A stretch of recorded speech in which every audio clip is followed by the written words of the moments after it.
আন্তর্জাতিক মাতৃভাষা দিবস, ভালোবাসা দিবস আর ফাল্গুন ঘিরে ফুলের বাজারে বেড়েছে বেচা বিক্রি।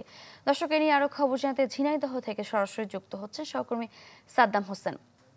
সাদ্দাম, ফেব্রুয়ারি মাস ঘিরে ফুল ব্যবসায়ীদের প্রস্তুতি প্রত্যাশা কেমন দেখছেন?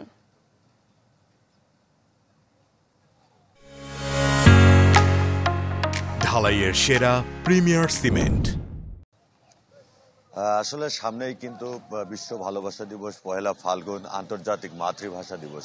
আর এই 3 দিবস ঘিরেই কিন্তু ফুলের চাষিদের এবং ব্যবসায়ীদের ব্যস্ততা বেড়ে যায় এবং এই 3 দিবসে ফুলের দামও কিন্তু বৃদ্ধি পায়। তো আমি এখন দাঁড়িয়ে রয়েছি ঝিনাইদহ সদর উপজেলার গান্না যে ফুলের বাজার, সেই ফুলের বাজারে।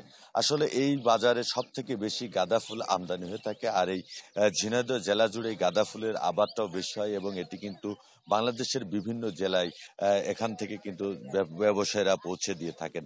তো গত সপ্তাহেও কিন্তু এই ফুল, এক ঝোপা ফুল বিক্রি হয়েছে 120 থেকে 150 টাকায়। কিন্তু আজকে কিন্তু ফুলের বাজারটা বেশ বেশি। আজকে কিন্তু 250 থেকে 320 টাকা ঝোপা বিক্রি হচ্ছে। এক ঝোপায় কিন্তু ফুল থাকে 700 থেকে 800 পিস। এছাড়াও এ জেলায় কিন্তু গোলাপ, রজনীগন্ধা, জারবেরা, গ্ল্যাডিওলা সহ বিভিন্ন জাতের ফুলের আবাদ হয়ে থাকে।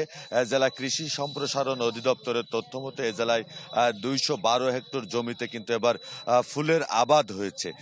তো আসলে কৃষক এবছর কিন্তু আবহাওয়া ভালো থাকার ফলে ফুলের ফলনটাও বেশি হয়েছে। তবে প্রথম দিকে দাম কম থাকলেও এখন কিন্তু দামটা বৃদ্ধি পেয়েছে। তো কৃষক এবং ব্যবসায়ীরা বলছে আগামীতে কিন্তু এই ফুলের দাম আরো বৃদ্ধি পেতে পারে। তবে যে দাম রয়েছে এই দামে কিন্তু কৃষকরা বেশ খুশি। তো এই ছিল ফুল বাজারের সর্বশেষ পরিস্থিতি। সারিকা। সাদ্দাম, ধন্যবাদ আপনাকে। দর্শক, ঝিনাইদহ থেকে ফুল বাজারের সবশেষ পরিস্থিতি নিয়ে জানাচ্ছিলেন সহকর্মী সাদ্দাম হোসেন।